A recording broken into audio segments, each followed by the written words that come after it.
Equity markets are in the green after Trump announced a tariff exemption on select electronics. Today's rally emphasizes the fickleness of Trump's governance style, reflecting the market volatility. By contrast, last week, all U.S. assets were pretty much on sale, which our next guest points out, raising the possibility that foreign investors are retreating on their U.S. capital investments. Our guest says if a trade war morphs into a capital war, then there's more at stake than just tariffs. Joining us now to set you up for the trading week ahead is Fidelity Director of Global Macro, Jurrien Timmer. Jurrien, very grateful for you joining us here today and sort of put some things to rest. And we'll invite everyone to send their questions in. But how are you today? I'm well. It's a beautiful sunny day here in Boston. So, Good. And the markets are relatively quiet for a change. They are. It's a good way to sort of begin. Take us through a little bit of what last week was, in fact, because we've all sort of lived through it many at different paces and many being hurt by tariffs. But we're talking about the investors who are investing in the companies that are dealing with this fallout. Yeah. So, okay, there's a lot to unpack here, but let me just start from the top on slide one. So, as of early last week, S&P had fallen 21.5%. So I'm not quite ready to proclaim that as a bear market because we've had 20% drawdowns that were very quick, that were recovered from relatively quickly as well, like the fall of 2018 comes to mind. And nobody really thinks of those as bear markets. They're kind of like mini bears or bear adjacent markets, as my colleague Denise likes to call it. So I'm not quite ready to throw in the towel, but 21% is a meaningful decline.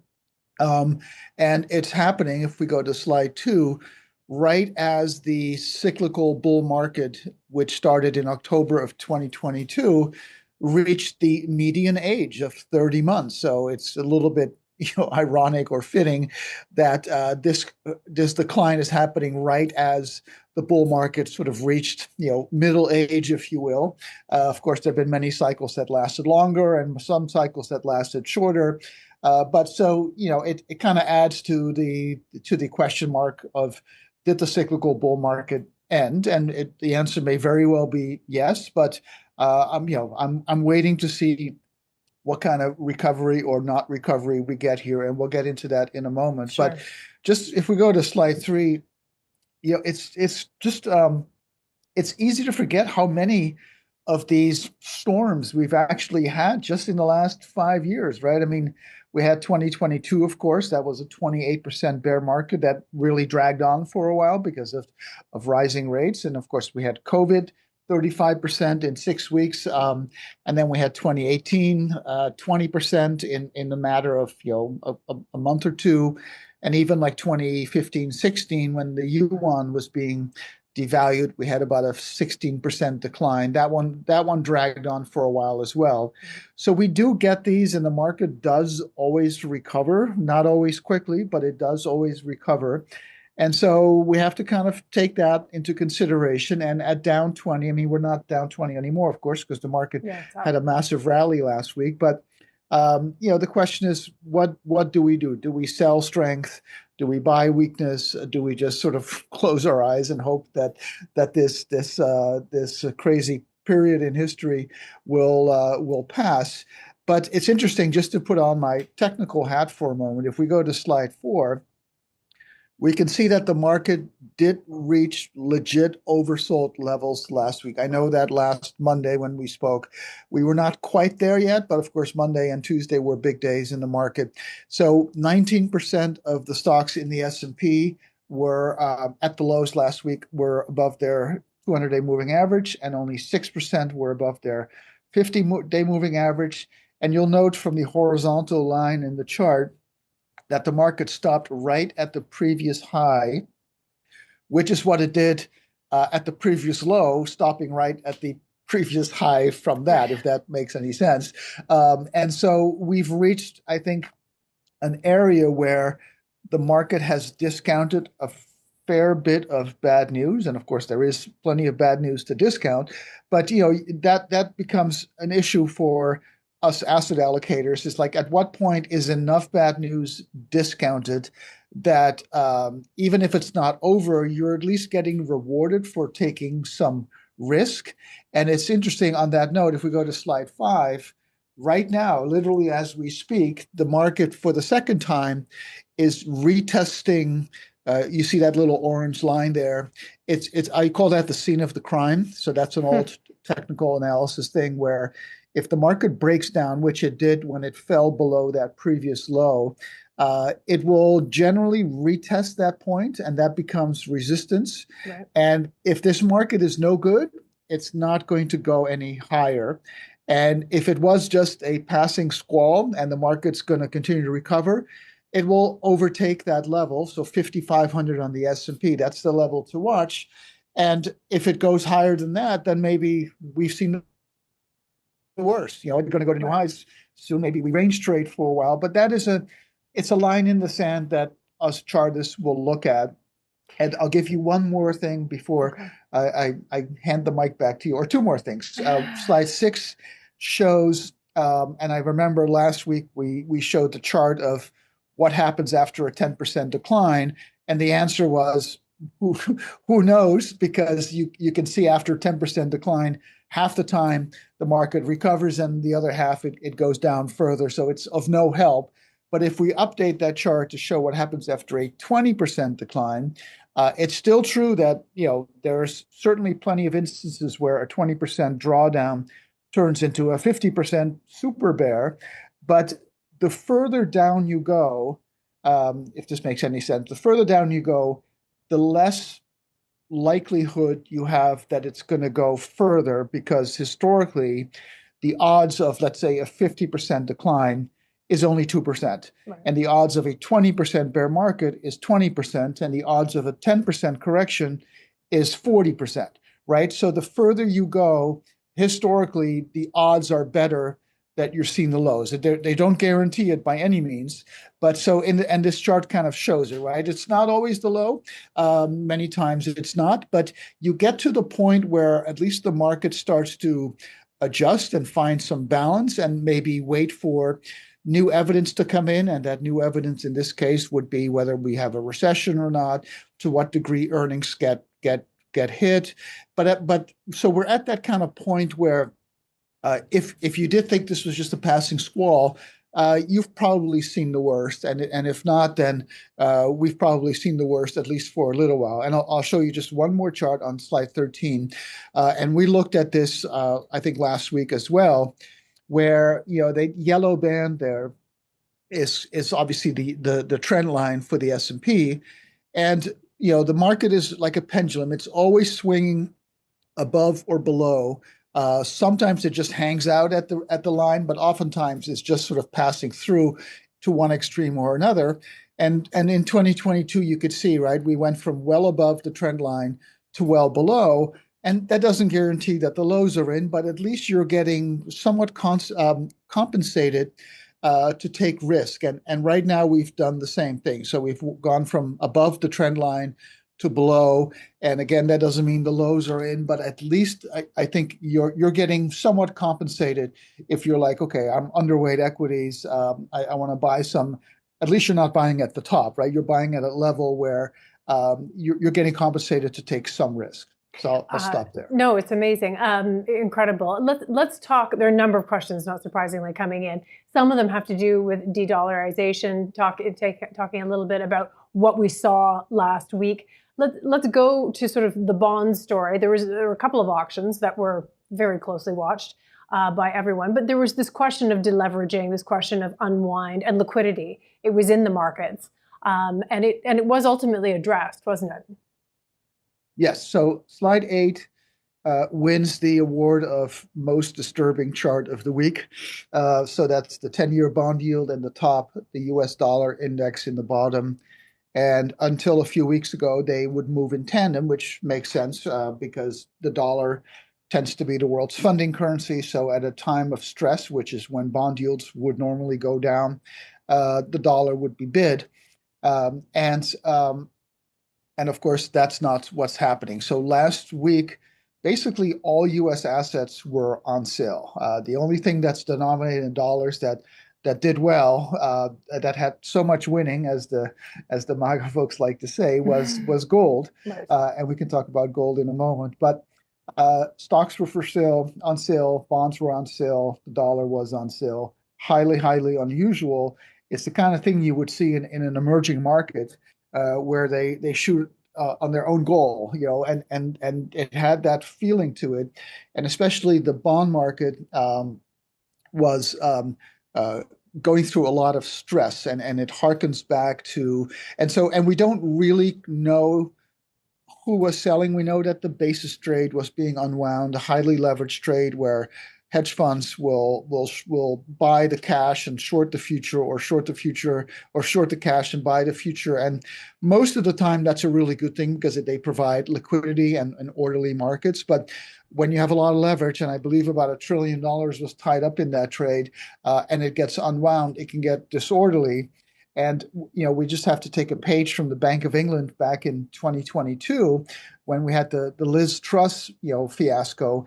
The gilt market started to unravel, not because of basis trades, but again, there was an air pocket of liquidity, and the Bank of England had to step in and buy gilts. And it was a temporary program, and they were done with it in a few months, and nobody even barely remembers it. But the U.S. was kind of going through a liquidity air pocket as well, and whether the Chinese were selling or not, very hard to know in real time. Or maybe the Chinese were selling treasuries and buying bunds, and that way they don't have to they can sell the dollar without buying the yuan, right? They sell the dollar to buy the euro.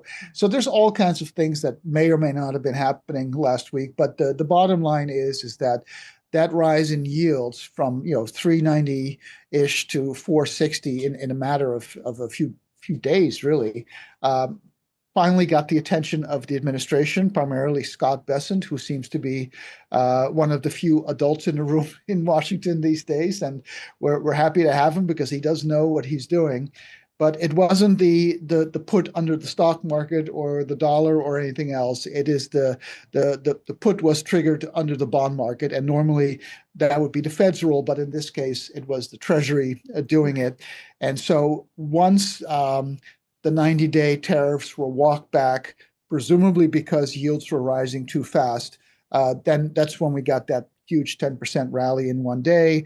And then on top of that, we got the news on the semiconductors and iPhones over the weekend, and that's making the market rally some more.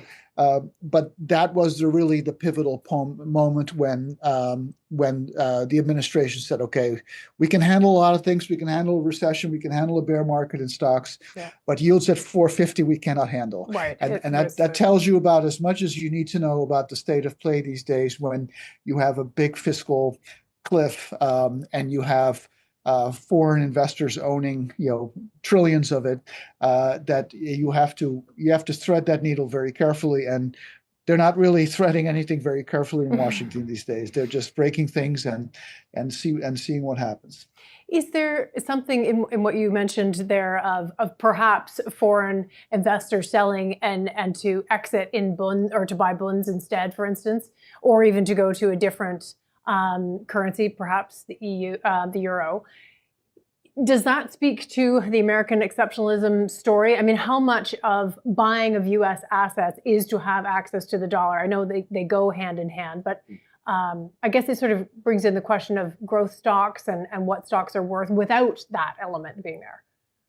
Yeah, so that is the big existential question. And by the way, credit to David Wolf for coming up for suggesting the idea that because the thinking always was, okay, the Chinese they own like 800 billion of treasuries, and that number's been going down. But if they sell them and they sell the dollar, then they would just buy the yuan, and they don't want a stronger currency. If anything, they want a weaker currency, so they would be shooting themselves in the foot. And so I asked Dave, I said, well, they could be buying gold. He said, yeah, they could, but they could also do a cross currency trade where they sell treasuries and buy JGBs or bunds, and that way they're left sort of neutral on the currency side. And I hadn't thought of that, so that was very clever. But yeah, this is the big question in terms of, are we entering a new structural regime? And so, slide 17 I'm doing a whole deep dive on this, which I ended up with way too much content for this week, so I've deferred that to next week. But I'll have a lot more on this next week. But so we used to have the gold standard. Then we had Bretton Woods, where the dollar was tied to gold and all the other currencies were pegged to the dollar. Then we had sort of the fiat era starting in the early 70s. Um, People call them petrodollars or whatever, but it was the area which we kind of call Bretton Woods Part 2.0, where the US would vendor finance the rest of the world, right? So we would go and buy oil in the Middle East, we buy stuff in China and other places. And those dollars that we send over there, they end up getting recycled back into our markets, into the treasury market, into the FDI, equities, what have you. And if the Trump administration is putting an end to that, which it seems that they're trying to do, where we are no longer vendor financing because we're going to make everything in-house, which I think is highly unrealistic, but that's a different topic perhaps, then the dollar loses its place as the dominant reserve currency. It will always be a reserve currency, of course. We're always going to buy oil. Well, actually, we don't really have to buy oil anymore either. But if you see there, the purple line, that's the share of dollars of world reserve currencies. And we're at 57%. Going down for a while. Yeah. Yes, it's been going down for a while. And of course, that makes sense because you don't only have the euro and the yen, but you have the yuan. And so that's part of globalization, is that other countries start to come up. But in this sort of scenario, that line would continue to go down and less gets traded in dollars. And then, if a trade war turns into a capital war, right? Like if China says, okay, you slap us with some tariffs, we're going to slap you with tariffs, and we're also going to stop buying your currency. Then you get into the question of, okay, well, how big are non-US investors? And if we go to slide 18, the answer is they're very big. This is the from the Fed's flow of funds report. So international investors of any kind own about $18 trillion of equities. And in the next slide, they own about 15 trillion of bonds. So that's not just treasuries, that's bonds. And this includes, international pension funds. And it's not just central banks. They wouldn't own equities, presumably anyway.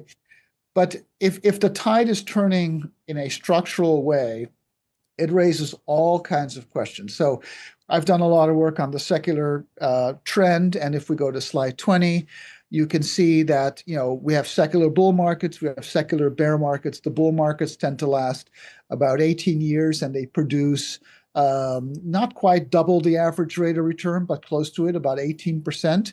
And the norm is about 10, 11%. And then secular bear markets are a little shorter. They're about 14 years on average. And they don't necessarily go down, but if they go up less than trend, which, and again, trend is 10, 11%. And so the question, of course, is we are now at a point, if we go to slide 21, where, like we know that the cyclical bull market is at middle age. And the secular bull market is also getting on there in terms of its age. We last year we called it the 7 and 7. Maybe it's the 8 and 8, or even the 9 and 9. Who knows?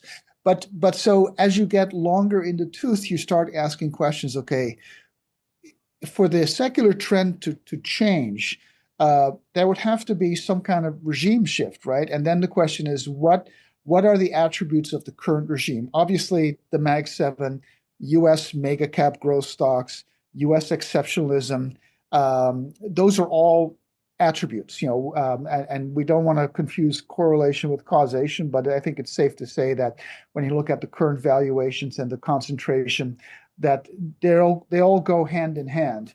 And so, again, maybe it's too early to be contemplating this, but we have to ask the questions that if the administration is really ushering in a new era where it's mercantilism instead of, this benevolent sort of global force that the U.S. has been, really for many, many decades, then we have to ask those questions. And again, next week I'll have a lot more to say on this. But if we go to slide 22 for now, again, you look at those secular bull markets overlaid there in the top panel.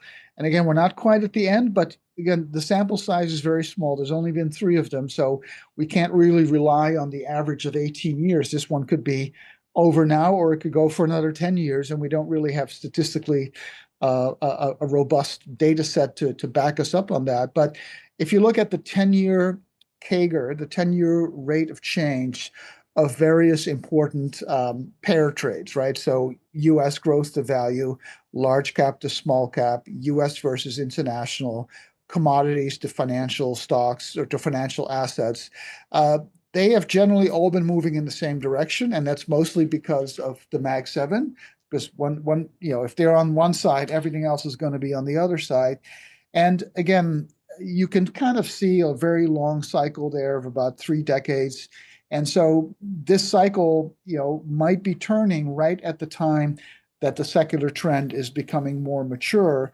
And that just leads me to think that if there is a change of the guard, it's going to have massive repercussions for all of us asset allocators. It's going to affect, whether the dollar remains an anchor. I think it will to some degree, but whether, if the Mag 7 are no longer outperforming, then you go to international, you go to value. And also it's an environment where you just get less beta, right? And that's why I titled my report The Alpha and the Beta. And that's an important thing to distinguish because, you are all shepherding assets for your clients. And the last couple of decades have been pretty good, right? I mean, the market has been going up about 14, 15, 16% a year on average in real terms. And when you get that amount of beta, even if you take a misstep on the alpha side, it's not going to break the bank. You might be more easily forgiven for underperforming in a strongly up market. But when that beta starts to shrivel and you go from 15% to 5%, which is not a prediction, but something on that order, the alpha is going to matter a lot more because there's just less beta to go around. And I think that could be really the main focus for the next 5-10 years if we are truly in a regime change. And who knows, right? All kinds of things can happen. Like I said, Scott Bessent is the adult in the room, and he clearly has the president's ear. And if other things break, who knows? Maybe he will win the day, and people like Navarro and Lutnick end up resigning. Like, who knows, right? And then all of a sudden you have people with fairly high conviction positions that are maybe not always rooted in reality. Let me put this as diplomatically as possible. If those people all of a sudden disappear, you might actually get a much more stable, normal behavior. And all of this was just an academic exercise. So I don't want to overstate the case. Sure. Things are very fluid in Washington and people come and go. That's what happened during the first term. And we'll see. But so that's kind of my big picture thinking. But again, more to come at next week's show. On sort of the secular piece of it. Okay, that'll be fascinating. There's a couple of questions that have fit into that idea of asset allocation. So one question is, was the market selling as a result of institutional consolidation in bonds, in treasuries? Had it leaned too far on some level?